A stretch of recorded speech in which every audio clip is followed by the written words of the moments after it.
번째 그 마지막의 일을 우리가 볼 수 있습니다. 1절 말씀에 그들이 예루살렘에 가까이 와서 감람산 벳바게와 베다니에 이르렀을 때에 제자 중 둘을 보내시며 하고 나옵니다. 제자가 누군지는 마가복음에는 나오지 않습니다. 마가복음에 안 나오니까 따로 퀴즈도 안 낼 거고 궁금하지 않으셔도 됩니다. 굳이 찾으려고 안 하셔도 되고요. 나와 있는 것만 한번 보시면 좋겠어요.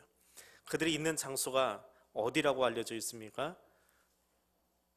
벳바게와 베다니라고 되어 있지요. 근데 벳바게를 설명하는 단어가 하나 있습니다. 뭐라고 설명이 들어가 있나요? 감람산 벳바게라고 설명이 되어 있습니다. 벳바게와 베다니를 동시에 언급하는 것은 예수님의 구속사역이 어떤 것인지를 설명하기 위한 장치입니다. 예루살렘에 입성한다 그리고 설명하면 될 것을 이 마가가 예수님의 공생의 후반부를 설명하면서 굉장히 자세하게, 마가답지 않은, 누가가 이렇게 기술을 상세하게 하는데 마가가 공생의 마지막을 설명할 때는 아주 깊이 있게 단어 하나하나까지 신경 써서 지금 하고 있는 것을 볼 수 있습니다. 자, 감람산이 어떤 곳일까요? 여러분 머릿속에 감람산 하면 뭐가 제일 먼저 떠오르고 있습니까? 예수님과 연관시켜서 우리가 자꾸 생각을 하는데 그건 이미 지나간 이야기예요. 그러니까 우리가 역사를 지내놓고 지금 시점에서 21세기에서 성경을 보고 있는 거라고요. 그렇게 보면 안 되고 성경을 제일 먼저 볼 때는 이 말씀이 선포되던 그 당시에 그 회중들의 생각 속에 들어가서 볼 수 있어야 돼요. 지금 우리의 관점에서 보면 이미 우리들 마음속에는 어떤 생각이 있냐면, 여러분 성경 큐티를 할 때라든지 성경 공부를 할 때 가장 조심할 것은 설교를 들어도 너무 많이 들었어요. 그래서 본문을 딱 읽으면 오늘 이거 가지고 이런 설교 나올 거야 하고 이미 짐작을 하고 있다는 거예요. 근데 그것을 가지고 말씀을 내가 묵상을 하기 시작해요. 그러면 그 선입관이, 내가 들어서 수많은 설교들, 수많은 자료들이 거기에 이입이 돼가지고 원래 본문이 이야기하는 것을 들을 수가 없습니다. 다 감춰져 버려요. 그리고 내가 묵상한다고 말을 했는데 실제는 누군지는 기억 안 나지만 아무개 목사님의 설교가 기억나고 있는 거예요. 이미 뒤로 다 지나간 21세기의 관점에서 그들의 관점으로 들어가야 된다고요. 이 이야기를 듣고 있는 이 당시의 사람.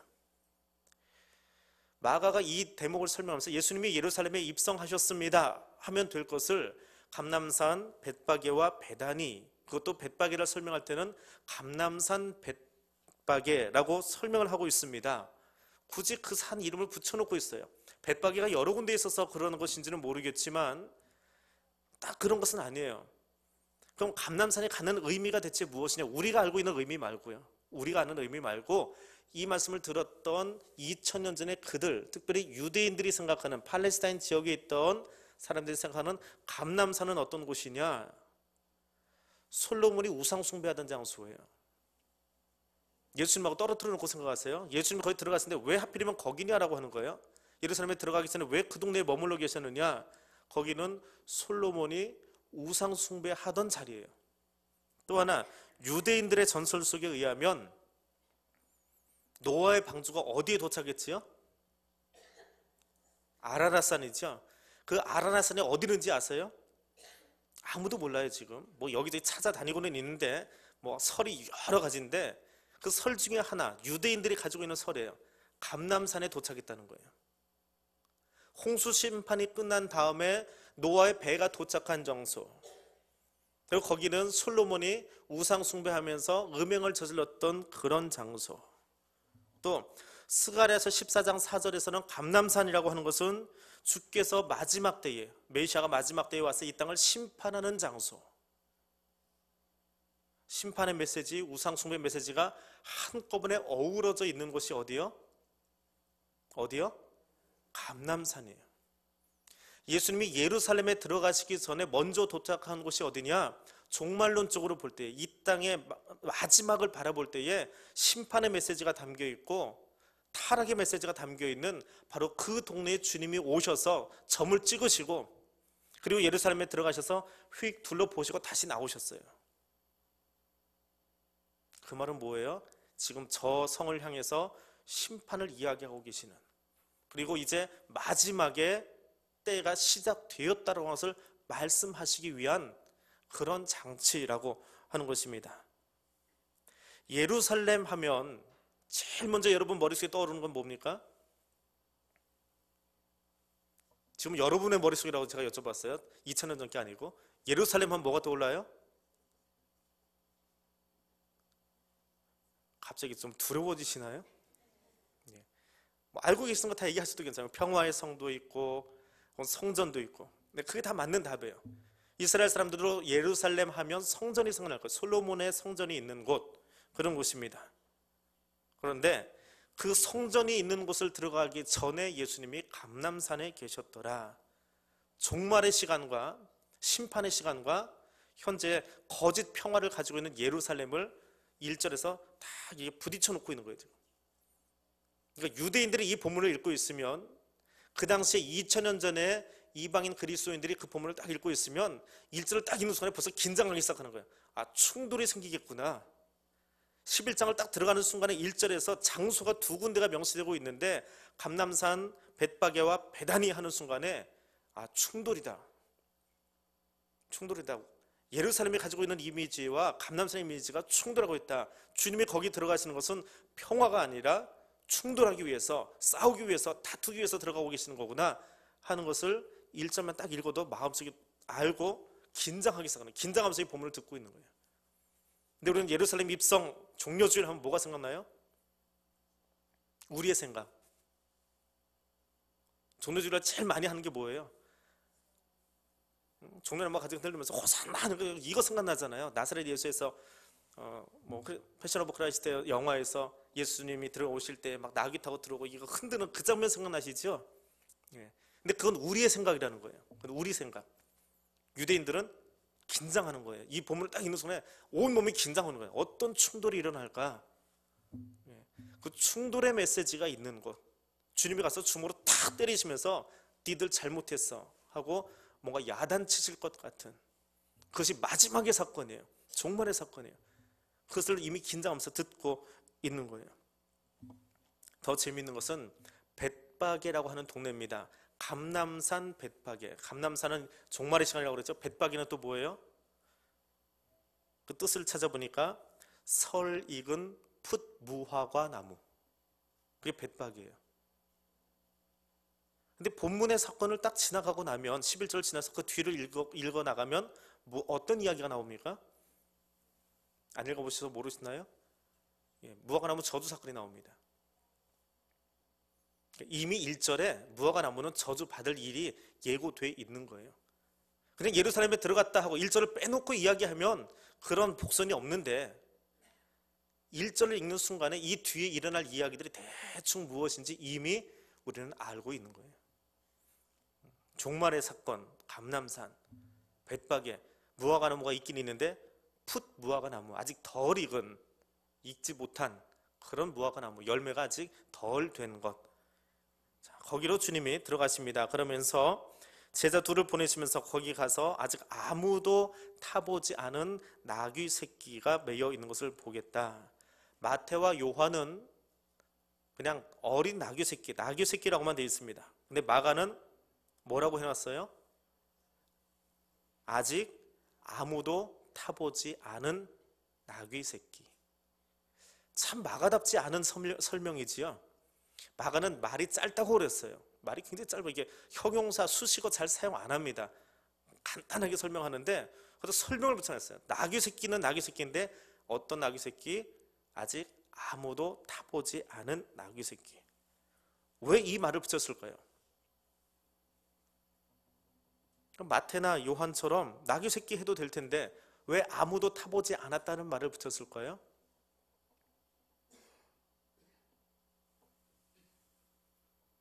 사무엘상 6장에 보면 베스메스로 올라가는 어린 송아지의 이야기가 하나 나옵니다. 아직 멍에를 매보지 않은 소를 골라내서 그 소에게 수레를 걸고 거기에 언약궤를 얹고 올라가게 만들어요. 아직 세상적인 경험을 한 번도 해보지 않은, 세속적인 일을 한 번도 해보지 않은 때묻지 않은 짐승, 그 짐승에게, 그러니까 그 짐승을 골라서 가장 신성한 일을 맡기는 거예요. 언약궤를 옮기는 일, 그리고 예수를 태우는 일. 이스라엘의 종교 관습 속에서 가장 신성한 목적으로 사용하는 짐승, 그 짐승을 골라내는 조건 중에 하나가 세상적인 일을 아직 해보지 않은 것들, 그러니까 멍에를 매지 않았다든지 밭을 갈지 않았다든지 짐을 등에 안 지어봤다든지 사람을 안 태워봤다든지 그런 짐승들을 골라내서 신성한 목적, 하나님을 위해서 그 짐승을 사용했다라고 하는 거예요.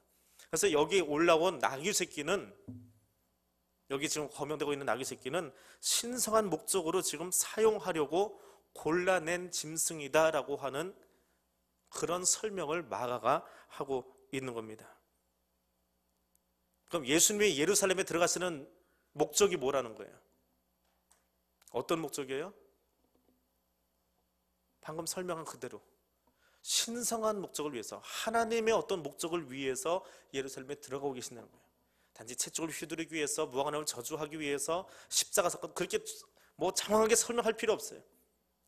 아무도 타보지 않은 나귀 새끼에 예수님이 올라타셔서, 다른 본문에서는 마가가 아닌 다른 본문에서는 사람들이 예수님을 태웠다라고 설명이 됩니다. 근데 마가는 예수님이 타셨다라고 설명을 해요. 예수님이 스스로 예루살렘에 들어가셔서 그 신성한 일을 하려고 올라가신 것으로 되어 있습니다. 그래서 예수님이 예루살렘에 들어가신 이유는 뭐라고요? 신성한 일 하려고, 하나님이 원하시는 일을 하려고 들어가셨더라. 그리고 그 원하시는 일이 무엇이냐, 그게 이제 뒤에 쭉 나오고 있는, 다음 주, 그 다음 주 설명되어지는 그 이야기들을 하고 있는 겁니다. 그래서 스가랴서의 본문과 비교해 보면 예수님이 말을 타지 않고 군대를 동원하지 않고 겸손과 평화의 왕으로 오셨더라 라고 이야기를 하고 있습니다. 그러니까 예수님이 그렇게 그 어린 나귀를 타고 신성한 일을 위해서 들어가니까 제일 먼저는 제자들이 겉옷을 벗어서 놓았고, 그 나귀 등에다 놓았고, 이제는 사람들이 거기에 겉옷을 벗어서 놓습니다. 겉옷을 벗어서 그 나귀 위에다 올려놓는다, 혹은 겉옷을 벗어서 길 위에 깔아놓는다. 왜 겉옷을 벗어서 거기다 펼쳐놓을까요?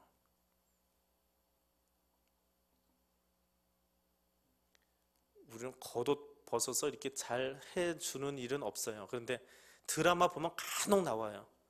드라마에 약간 정신 나간 남자들이, 그것 때문에 남자들이 아주 곤욕스러운데, 여자친구하고 놀다가 엉덩이 차가워 이거 옷 딱 벗어 이렇게 깔아놓지요. 그거 보고 모든 남자가 그러니 하고 환상을 갖고 있는 여자분들도 계시는데, 아무튼 드라마 속에서 남자가 그렇게 옷을 벗어서, 자기 외투를 벗어서 깔아주는 이유는 뭐예요? 나중에는 어떻게 될지 모르겠지만 아무튼 연애하는 동안은 당신이 나의 여왕입니다 라고 표시하는 거잖아요. 당신을 잘 모시겠습니다. 이스라엘 사람들이 겉옷을 벗는 이유가 뭐예요? 당신을 왕으로 모시겠습니다 라고 하는 거예요. 왕으로 모시겠습니다. 열왕기 하의 말씀에 보면 예후를 왕으로 모실 때에, 예후가 기름 부음을 받고 아합 이후에 예후 왕조를 시작합니다. 그때의 사람들이, 선지자가 당신에게 기름을 부어서 왕을 삼았으니까 우리가 당신을 왕으로 받아들이겠습니다. 그걸 표현을 해야 돼요. 근데 어떻게 표현해요? 그냥 그 앞에 가서 우리 조선 사극을 보면 다 엎드려가지고 전하 그러는데, 유대인들은 그렇게 하는 것이 아니고 당신 우리 왕입니다라고 하는 표시를 훌떡 이걸 벗는 거예요. 벗어가지고 그거보다 딱 깔아놓고 내 옷을 밟고 지나가세요. 겉옷이 뭔데요? 우리 겉옷은 약간 신분의 의미가 있어요. 한국 사람들의 겉옷은 신분의 의미가 있는데, 이스라엘 사람들은 이건 자기 필수 생활용품이에요. 필수 생활용품이에요. 이건 일본 여자들의 기모노처럼 이불도 되고요. 가난한 사람들에게는 이것이 그 자기 생계의 전부일 수도 있어요. 그게 겉옷이에요. 우리처럼 이렇게 뭐 팔 끼고 외투처럼 생긴 게 아니라 정방형 큰 천으로 돼가지고 이렇게 침낭으로도 쓸 수 있고요, 옷으로도 쓸 수 있고요. 그게 겉옷이에요. 근데 그것을 내어드리고 당신이 이것을 밟고 지나가세요. 내 생활의 전부인 것이지만 당신이 밟고 지나가세요. 그만큼 당신은 나에게 중요한 분입니다. 그 표현을 좀 하고 있는 거예요. 근데 그것을 제자들이 먼저 했고, 그것을 보고는 옆에 있는 사람들이 같이 거기에 겉옷을 펼쳐놓는 것을 볼 수 있습니다. 자, 그리고 그 다음에 사람들이 하는 일입니다. 겉옷을 다 펼쳐놓고 나니까 사람들이 거기에 나뭇가지를 나뭇가지를 길에 폈다. 들에서 벤 나뭇가지라고 표현하고 있습니다. 이제 어떤 나무인지는 정확하게 표현은 하지 않습니다. 누가는 아예 써놓지도 않고 요한은 종려나무라고 표시를 하고 있습니다. 그것 때문에 이제 종려주일이라고, 돌아오는 주일을 종려주일이라고 표현을 하는데, 이 종려나무는 아주 독특한 나무입니다. 아주 독특한 나무예요. 이스라엘 사람들의 자존심과 같은 그런 나무라고 합니다. 이스라엘이, 그러니까 그나마 명맥을 유지하고 있던 이스라엘이 존재하는 동안에 2000년 전의 이야기예요. 그때 이스라엘이 사용하는 동전 안에는 종려나무 그림이 이렇게, 종려나무가 그려져 있었대요, 동전에. 근데 그 이스라엘의 마지막, 로마와의 마지막 전투가 어디서 있었죠? 마사다라고 하는 아주 유명한 전투 장소였습니다. 근데 로마 입장에서는 이 마사다 전투를 치르면서 체면이 구겨질 대로 구겨졌어요. 전 세계로 호령하는 로마 군단이 그거 하나 점령하려고 몇 년이 걸렸거든요. 그러니까 화가 나가지고 이 사람들이 예루살렘 성전을 보통 쑥대밭을 만들어 놓은 게 아닙니다. 정말 돌 위에 돌 하나 얹어지지 못하게 벽을 부셨는데 돌 위에 이렇게 걸쳐 있으면 일부러 다 걷어차가지고 바닥에 다 깔아버렸대요. 돌 위에 돌 하나 올라가지 못하도록. 성경이 그대로 응해진 거죠. 그리고 나서 그 땅에 다시 동전을 새로 주조를 하는데, 그때 어떻게 만들었느냐, 동전 중앙에 종려나무가 있고요, 그 종려나무 옆에는 로마 군인이 다 이러고서 서 있어요. 우리가 점령했다라고 하는 거예요. 그리고 종려나무 옆에는 한 여인이 이 나무가 이렇게 서 있으면 그 옆에 가지고 등을 지고 앉았어요. 이 뒤에 나무가 있고요, 등을 지고 앉아가지고 고개를 푹 숙이고 앉아 있는 거예요.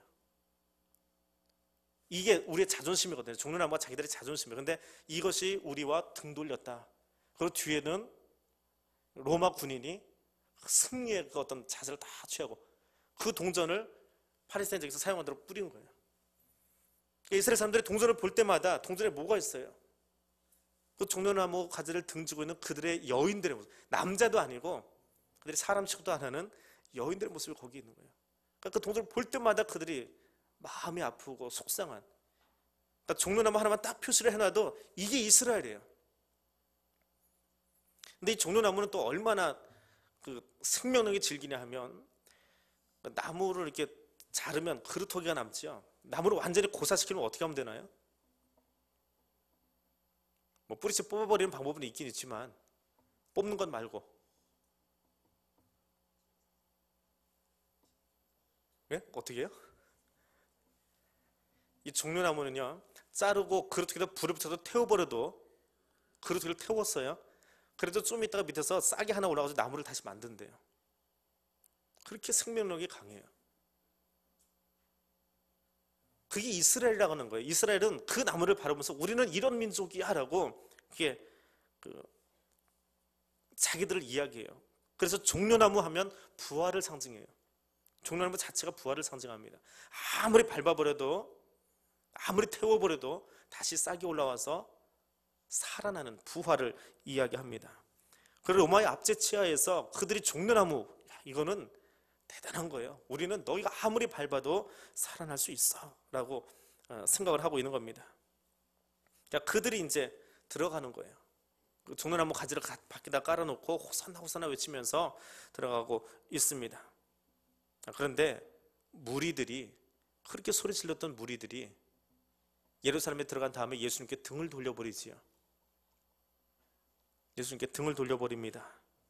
병자를 고치고 소경의 눈을 뜨게 하였던 예수님이 들어올 때는 그 사람이 들어오면 우리의 군왕이 되어줄 줄 알았는데, 들어가서 하는 일을 보니까 하나도 마음에 드는 게 없는 거예요. 그래서 등을 돌렸습니다.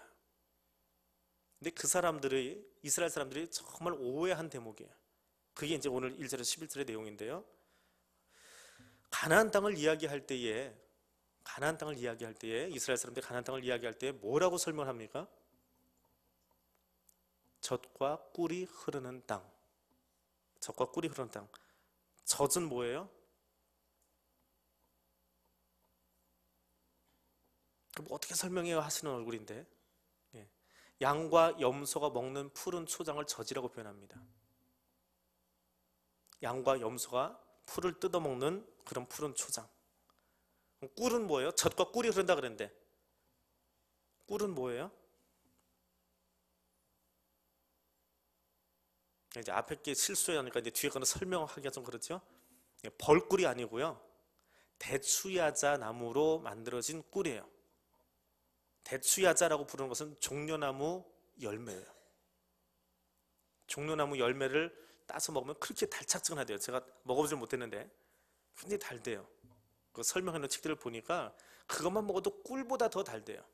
그래서 젖과 꿀이 흐른다라고 하는 이 말은 가나안 땅은 목축과 농업이 잘 되는 땅이다라고 하는 설명이랍니다. 그런 유대식의 설명이래요. 양젖과 벌꿀이 흘러가는 그런 땅이 아니고 농사도 잘 되고 목축도 잘 되는 그런 가나안 땅으로 하나님이 들여보내신 거예요. 그만큼 종려나무는 그들에게 아주 중요한 거예요. 그런데 이 이스라엘 백성들이 지금 예수님이 예루살렘에 들어갔을 때에 종려나무 가지를 꺾어가지고 가지고 와서 흔들었어요. 누가 종려나무를 꺾었을까요? 이건 대답 못 하시는 게 당연합니다. 일반 민중들이 종려나무 가지를 꺾지를 못합니다. 왜냐하면 우리 길거리에 도로변에 있는 나무처럼 종려나무는 길가에 있는 나무가 아니랍니다. 이거는 길가에 가로수가 아니고 과수원에 특별하게 재배되는 나무래요. 그럼 과수원 안에 들어가 있는 나무를 누가 꺾을 수 있어요? 과수원 주인들이 꺾어야죠. 남들이 함부로 못 꺾어요. 나머지 사람들은 길가에 있는 그냥 나무를 꺾어가지고 좀 들고 나왔고요. 흉내라도 내려고. 근데 누군가는 종려나무를 꺾어가지고 들고 왔어요. 그건 과수원 주인들이에요. 그럼 과수원 주인들이 그 나무를 잘 살려서 대추야자 열매를 구해가지고 꿀을 만들고 그것을 밖에다 팔아야 되는데 왜 예수님 앞에 그걸 들고 나왔을까요? 너무 좋아서 그분을 왕으로 모시기 위해서. 그건 단순한 의미만 있는 것이 아니고요. 그것도 하나의 의미가 있습니다. 또 하나는 뭐냐 하면 우리 일제시대를 살아보신 분들은 알 거예요. 당시 로마 압제하에 있던 그 땅의 사람들, 피식민지 백성으로 살아가는 그 사람들이 얼마나 착취를 당하느냐라고 하는 거예요. 착취를 누가 더 많이 당해요? 아무것도 없는 서민들이 착취를 당합니까? 아니면 뭔가 좀 있는데 쟤들 눈밖에 난 사람들이 착취를 당해요? 후자겠지요. 뭔가 좀 있는 사람들, 뭔가 좀 있는데 로마에 그렇게 호응하지 못하고 있는 사람들, 그리고 그것도 로마에 호응할 수 있는 힘을 가진 사람들도 있어요. 정치적인 힘을 가지고 있어서 로마 옆에 가서 손을 비면서 내가 이 마을 통째로 당신에게 다 넘겨줄 테니까 그래 내 자리 유지해 주세요. 이런 사람들도 있어요. 그런데 아주 서민도 아니고 그렇다고 권력을 가진 사람도 아니고 돈은 가지고 있는데 어정쩡한 가운데 있는 사람들이 누구냐면 이 과수원지기들이에요. 그러니까 정치 지도자들, 종교 지도자들이 다 나서가지고 하루아침에 이 땅을 다 뺏어가는 거예요. 하루아침에 종려나무가 주인이 바뀌어버리는 거예요. 그러니까 이것을 경험하고 있는 그 당시에 늘 자행되던 일이랍니다. 그 당시 신문을 보면 하루아침에 등기부등본이 넘어가는 일들이 수도 없이 많은데 그 주 타깃이 누구냐 하면 이 종려나무 산지 여리고가 제일 많았대요. 여리고가 제일 많았대요. 역사적으로도 클레오파트라한테 넘어갔다가 로마로 넘어갔다가 할 정도로 여리고에 있는 종려나무는 그렇게 품질이 좋았답니다. 그러니까 클레오파트라한테도 넘어갔다가 로마한테로 넘어왔다가 또 유대인한테 넘어갔다가 왔다 갔다 하는 동안에 늘 고통당하는 건 누구예요? 과수원지기들이에요. 근데 그들이 보니까 예수라고 하는 분이 지금 들어오고 있는 거예요. 예수라는 청년이 들어오는데 그가 어떻게 살았어요? 병자를 고치고 죽은 자를 살리고 눈먼 자를 눈을 뜨게 해주고 하는 그런 일들을 보니까 저분이 지금 예루살렘에 들어갔는데 그러면 거기 들어서 왕의 자리만 차지해버리면 더 이상 로마가 우리 건드리지 않을 수 있을 거야. 우리 좀 살려주세요. 그리고 자기의 생명과 같은 그 나무를 꺾어가지고 들고 나가버린 거예요. 다윗의 자손 오시는요. 뭐야? 왕으로 오시는요. 그 기대감과 그 소망이 그들 안에 있었다는 거예요. 예수님이 왜 들어가신지를 모르고 있는 거죠. 1절의 말씀을 이해를 못하니까 예수님이 왜 벳바기에서 시작해서 예루살렘에 들어왔다 구경하고 돌아가셨는지 그 의미를 모르는 거야. 감람산의 의미를 모르고 배박의 의미를 모르니까 이 과수원지기들은 이 나무 들고 나가서 우리를 좀 살려주시고 우리 땅 다시 찾아낼 수 있게 해주시고 등기부등본을 우리한테 돌려놔가지고 우리가 재배하고 우리가 더 많이 거두어서 우리 배 좀 부를 수 있게 해주세요. 그 마음 가지고 이것을 들고 나갔다는 거예요. 종교 지도자들은 바라보기에 그렇게 들어오는 예수와 그 무리들이 자기들의 어떤 기득권에 대해서 도전하는 걸로 보이겠죠. 왜 자기들이 늘 가서 과선을 뺏어오고 나무를 뺏어오고 하던 그 사람들이 예수 앞에 서가지고 막 나뭇가지를 흔들고 있으니까 야, 저것들이 저쪽으로 야합해가지고 우리한테 오는구나, 이제 그런 긴장감이 있을 거예요. 근데 로마 군인들 입장에서는 그때가 6월절이잖아요. 초막절이 옆에 있잖아요. 그냥 종교 행사 중에 하나인 거예요. 그렇게 신경 쓸 일이 아니었다고요. 로마 입장에서는. 단지 유대인 종교 지도자들 입장에서는 이게 껄끄러운 사건이었어요. 그때 예루살렘에 어떤 일이 있었습니까? 역사적으로 보면 예수님이 예루살렘에 들어갈 때가 약 30년, 주후 30년으로 계산하면 예수님이 30년 공생에 사셨으니까 33살, 30에서 34년 그 어간으로. 그때는 예루살렘 성전이 어떤 일을 하고 있었느냐 하면 헤롯이 유대인들의 환심을 사려고 완전히 무너져버린 예루살렘 성전을 재건하고 있었습니다. 예수님이 오시기 20년 전부터 시작해가지고 64년도까지, 주후 64년도까지 성전을 세우고 있었어요. 성전 건축을 하고 있었어요. 그 딱 중간쯤 되는 시기가 예수님이 예루살렘 들어갈 때, 그러니까 성전이 완성된 단계가 아니고 여기저기 보수공사하고 벽돌을 올리고 막 사람들이 일하고 있던 때에 예수님이 들어가고 있는 거예요. 그러니까 영화 속에 성전이 다 완공되어서 거기로 예수님이 들어가는 것처럼 묘사해놓은 영화는 역사 고증을 하지 못한 영화예요. 그때는 성전이 완전히 지어지지가 않았어요. 64년에 완공이 됐다가 70년에 티투스 장군에 의해서 완전히 무너져 버립니다. 근데 그렇게 막 누군가의 환심을 사려고, 성전의 본래 목적은 사람의 환심을 사기 위해서 존재하는 것이 아닌데 사람들의 환심을 사고 마음을 뺏으려고 헤롯은 성전을 짓고 있고, 종교 지도자들은 거기서 환전을 하면서 물건을 팔아 제끼면서 자기 주머니 채우려고 제사장이 대를 이어서 세습을 해가면서 그 일을 하고 있고, 과수원지기들은 예수님을 정말 메시아로 받아들인 것이 아니라 뭐 하려고요? 당신이 왕이 되면 우리 과수원 좀 지켜주세요 하는 과수원 지키는 사람으로 예수님을 영접하고 있고, 제자들은 예수님 그 나라 오면 나는 좌편에, 나는 우편에 세워주세요. 자리 다툼, 악의 다툼 하고 앉았고, 예수님이 한숨 안 나오게 생겼습니까? 말로는 예수님 호산나 하고 있지만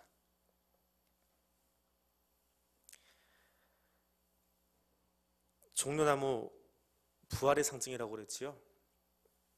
잘라버리고 그릇을 불을 태워도 싹이 다시 나옵니다. 정말 생명력 있는 나무예요. 근데 종려나무를 단 한 방에 죽일 수 있는 방법이 있어요. 재밌지 않으세요? 좀 의아한가요? 그렇게 생명력이 질긴 나무인데 한 방에 나무를 죽여버릴 수 있어요. 어떻게 해요?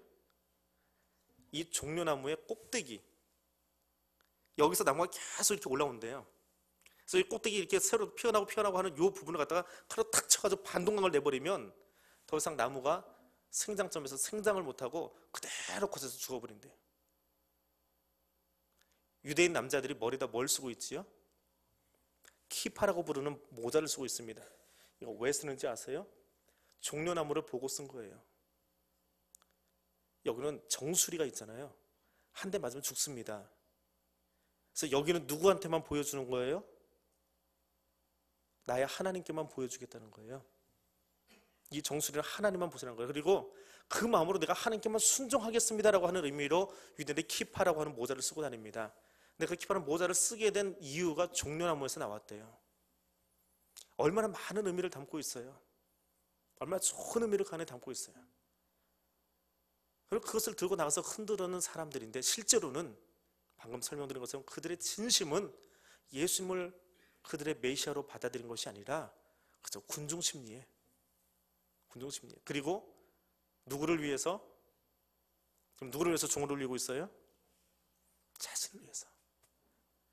예수님 옆에 둘러선 모든 사람들이 한결같이 자기의 유익을 위해서 종치고 있는 거예요. 예수님을 위해서, 하나님 나라를 위해서 종친 사람 단 한 명도 없어요. 제자들도 좌우편, 제사장들은 기득권 지키려고, 과수원지기들은 땅 지켜달라고.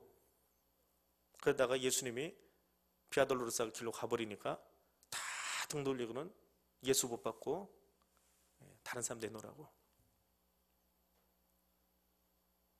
오늘 나는 어떤 마음으로 서 있습니까? 어떤 마음으로 지금 서 있습니까? 정말 그분을 나의 왕으로 모시고, 정말 그분을 나의 중심에 모시고 그렇게 살아가고 있는지.